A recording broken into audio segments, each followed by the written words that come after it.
Hey guys, Joe here. So, I am going to tell you a story about my sweet mama. Her name is Virginia. So this story actually has something to do with a movie. It's a foreign film called Departures. I'm going to show you a quick little picture of it. So hold on. Boop, boop. I want to make sure that you can see that. Okay, see that? Departures. Okay, so let me see where I can hold this. It's more comfortable. All right, so my mom, we called her Granny, and I'm not sure if I remember if I said that or not. Anyway, she passed away, gosh, it's been 6 years ago, I guess. And so my mom was never in really good health. So she's been in a nursing home for many years. And my mom was deaf. She became deaf when she was 6 years old. It was just my mom and I from the age of 3. She divorced my dad when I was 3. Yay, Mom. Good job being so brave. So we, had a codependent relationship, to say the least. Anyway, so I think it was a year or so before she actually passed away that we thought she was going to pass away. She wasn't doing well, and so I looked into the funeral thing, and so here's the thing with the funeral stuff. I don't know about you guys, but I just really don't like this is just my personal opinion, how they take advantage of people in their grief, right? I mean, the coffins. Are you kidding me? How much money? You know what I'm saying? Just, I don't know, kind of ridiculous, right? Well, my mom, I wanted her to get cremated. One, it was cheaper, right? And I could have her with me. So, my mom's religious beliefs, she really didn't want to be cremated. I talked her into it finally. Because I told her, I said, well, if you're cremated, then I can bring you with me wherever I go. And she thought that was a pretty good idea. So, yay. So we got that done. Okay, so she wasn't well. We looked into the cremation thing, and they put them in this ugly, seriously, cardboard-like refrigerator box. I'm thinking, okay, you ain't putting my mama in that ugly box.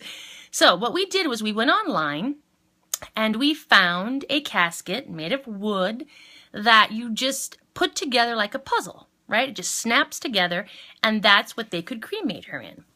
So we bought it, and we put it in our storage shed outside. My mom ended up not passing away. She got better. She was doing better. So we had it, right? Well,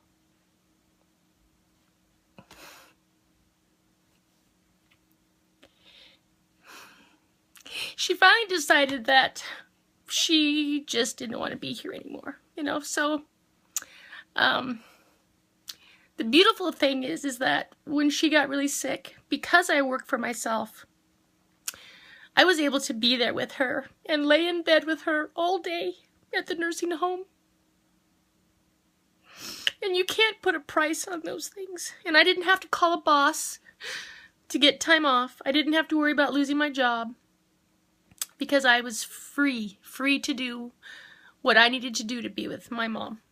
So, I was getting ready to go back there the next morning, and they called and said that she had passed away. So, that was tough, right? My mom and I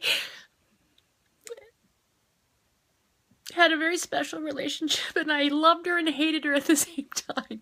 So, now, I contact the funeral home because there are certain things that I wanted to do. And these things that I'm going to tell you about are from that movie, Departures.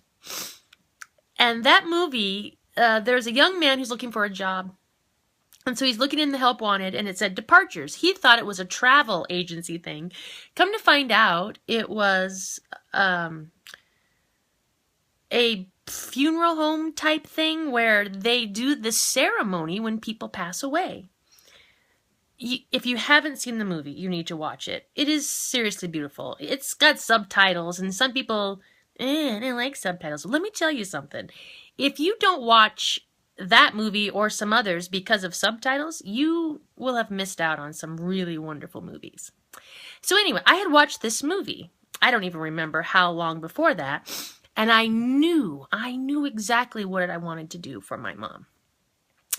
So, my brother showed up, one of my sisters, my son was there, my daughter, my ex-husband.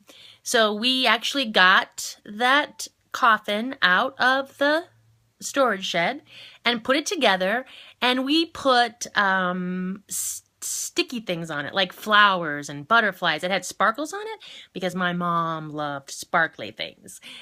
And we also drew pictures on it. My son drew an awesome picture, my brother.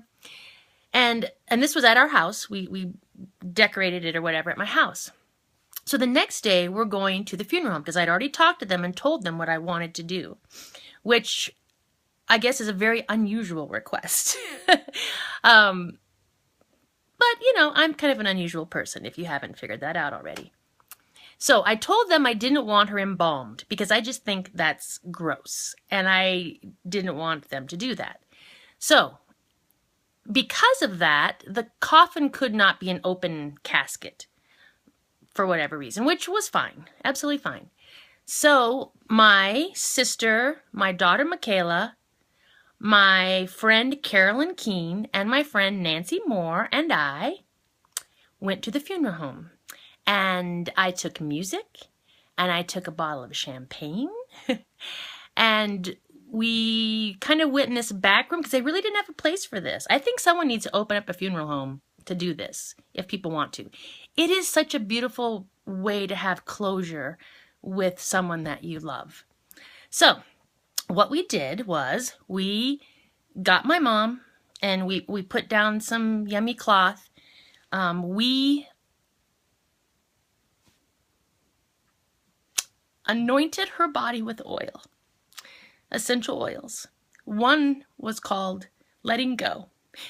And every time I smell it now, it makes me think of my sweet mama. And speaking of my sweet mama, I'm just going to show you a picture of her really quick. Boop, boop. There's my sweet mama. Okay, so we put oils all over her, and we wrapped her in this beautiful muslin cloth that I got online. And then I wrapped around her head this beautiful red cloth that just, she looked so beautiful. I'd put a little bit of lipstick on her, a little bit of rouge, and we got to say our goodbyes. And inside the casket, I put real flowers. And I actually have pictures of this, which some people might think is creepy. I haven't looked at them since I took them, but I do have them. Anyway, she looked like she was laying in a garden. She looked absolutely beautiful.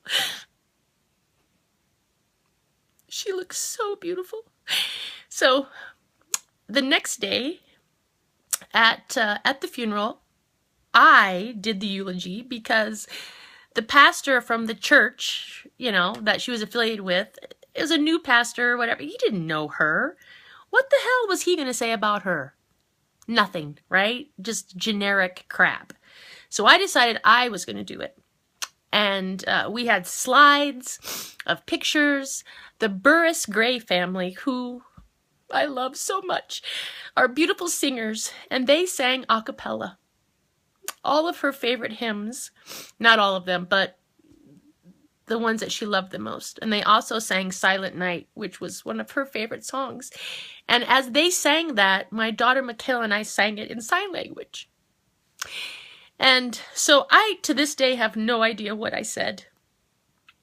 But I know it was beautiful. I know that. And what we did was we invited everybody to come up.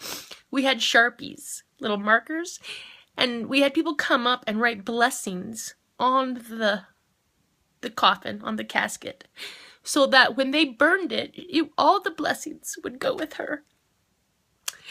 It was such a beautiful ceremony. It was seriously beautiful.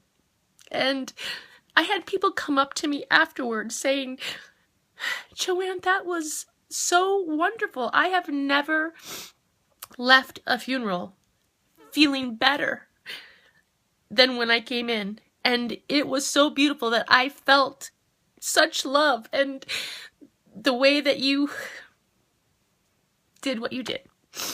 I've actually had 2 people since I've told this story tell me that that's what they were going to do, or that's what they did with their loved one, or something similar. And I have to tell you, it was a beautiful way to have closure and just have that special moment with that loved one that you care about so much. So I truly recommend that if someone you love passes away, just know that you don't have to do exactly what the funeral home tells you. You know what I mean? If you want to do something, just ask, just do it.